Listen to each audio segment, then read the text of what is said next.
Good morning, good afternoon, good evening. My name is Kara-Leah and I'm answering a question from someone on Instagram today. This person messaged me and asked me, what are your insights on the cause of psychosis? So first up, these insights, I'm offering these as a yogi, someone who lives yoga moment by moment, day by day, year by year, and also someone that has experienced psychosis back in 2004 in August and then in September, so twice. Both times I ended up in a psych ward, Lionsgate Hospital acute psych ward.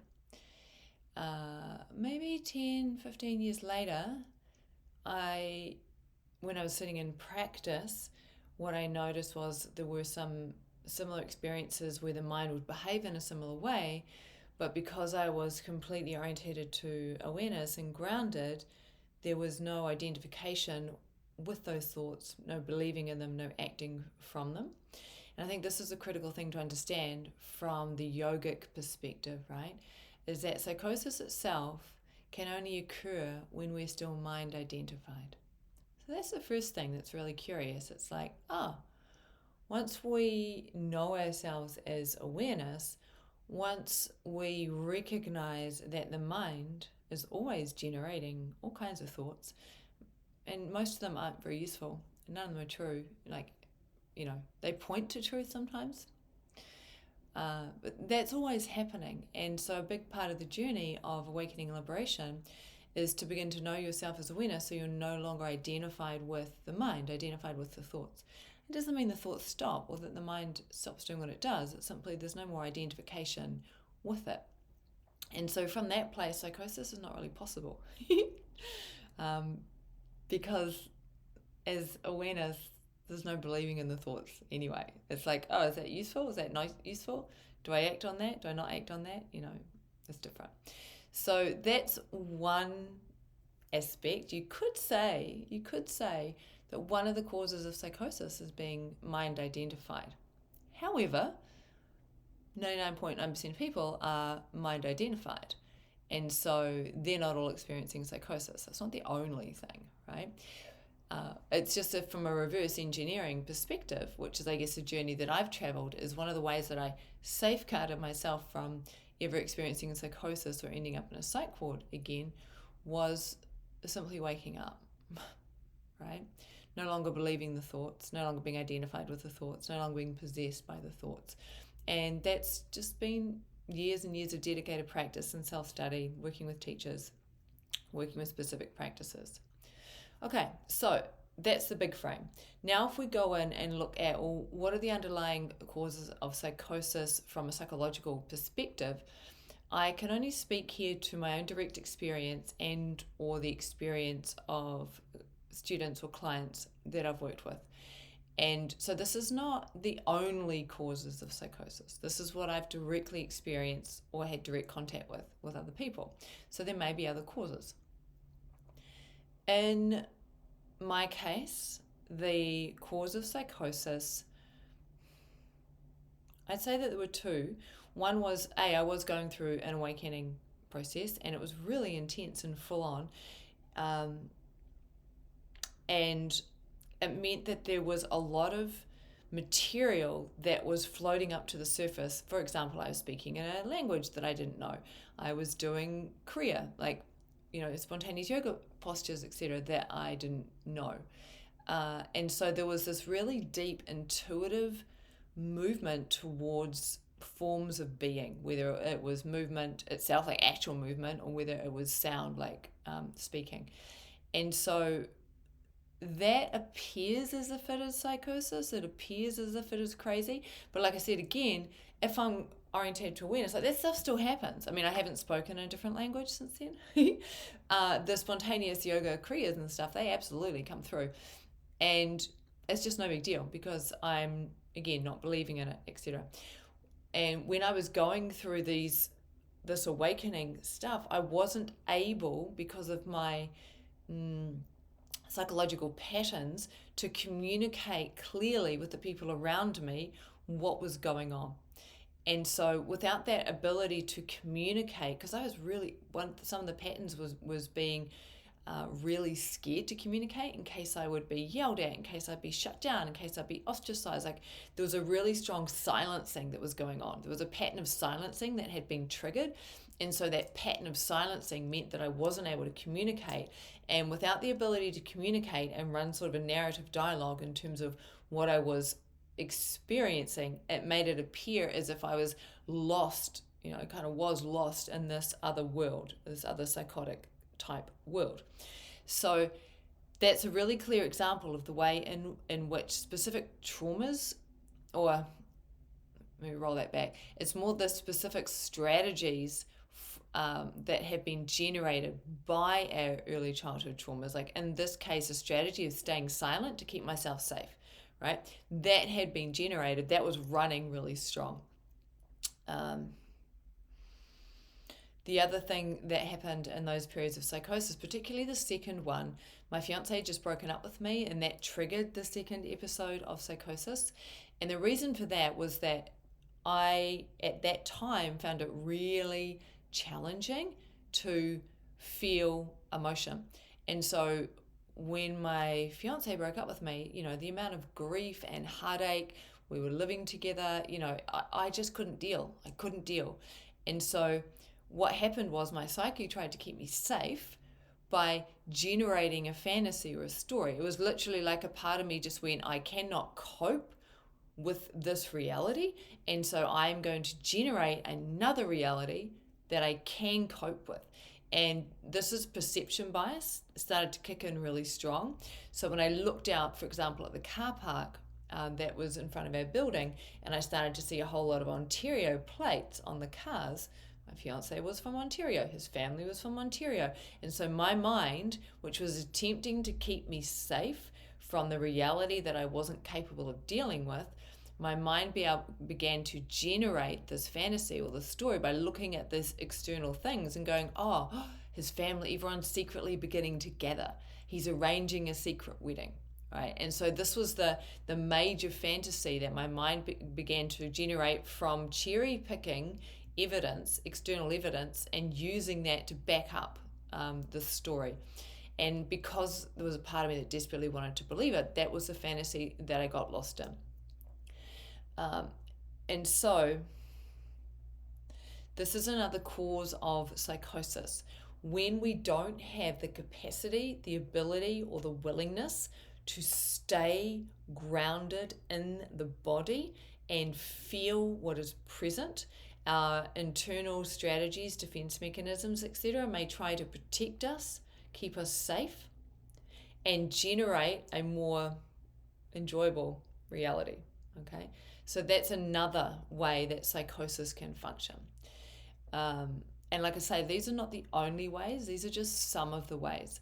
There is a book by Dr. Paris Williams called Rethinking Madness, that I think it's his PhD research possibly, but he looks at all these different psychosis patients and basically comes up with a different framework for what psychosis is all about, that says in essence that psychosis is a last-ditch attempt of the psyche to heal itself. And this also was happening for me. And so reading his book, Dr. Paris Williams' Rethinking Madness, was profoundly validating, because he saw it as not psychosis means something is wrong, not psychosis means that you're mentally ill, that you're fucked up or whatever. That what it is it's actually a healing mechanism. And that was occurring for me as well. It was like the system was flushing up these things in order for me to begin to heal and integrate and put them into good placement. Now, the reason that didn't happen is because there was nobody around me holding a safe, non-judgmental, reflective space. And this is the critical thing. If there had been somebody there who allowed me 100% to be in my experience and was able to ask questions out of a genuine curiosity to listen to the answer, I mean, I've become this person now with the clients that I work with. Not that I work with a huge amount of people going through psychosis. I'm often working with yoga practitioners and yoga teachers. I do work with the odd person, though, who has experienced psychosis. And if someone is able to hold that kind of space, it is entirely possible that it needs to be a safe space. And, it's obviously really critical that the person going through their experience isn't going into violence or aggression, etc. It can really allow that person and allow the psyche to do what it needs to do in order to heal and resolve. And this is what I experienced for myself in probably around 2018, 2019. And this was when I was going into practice, quite deep tantric practice. And what I began to notice was that there was similar patterns arising in the mind to the psychosis. And what I noticed was I had this feeling of like floating up into the stratosphere.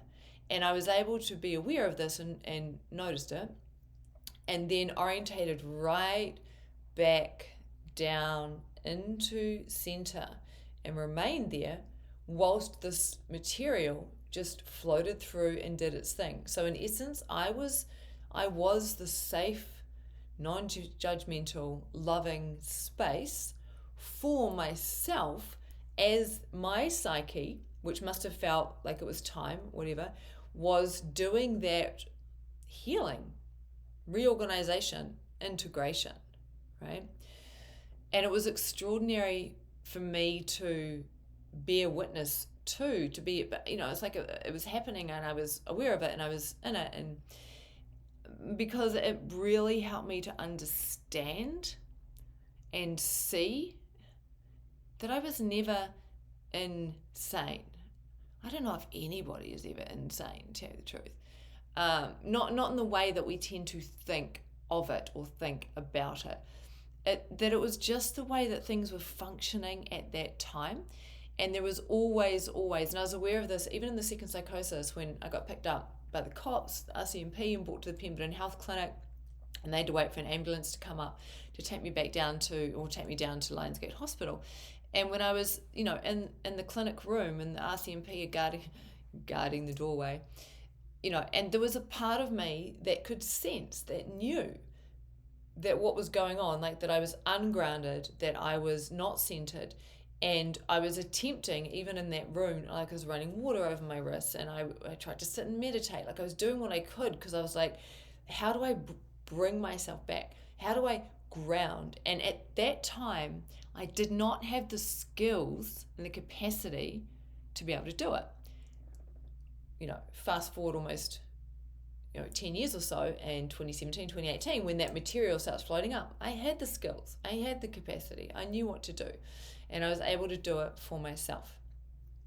Okay, so to summarize, the causes of psychosis are going to vary from person to person based on not just that person's conditioning, but also the conditions within which that person finds themselves, their family situation, their community social situation.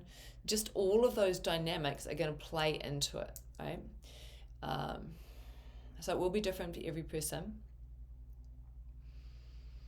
There can be awakening aspects to it, whereby the person is awakening and different energetic phenomena are coming online.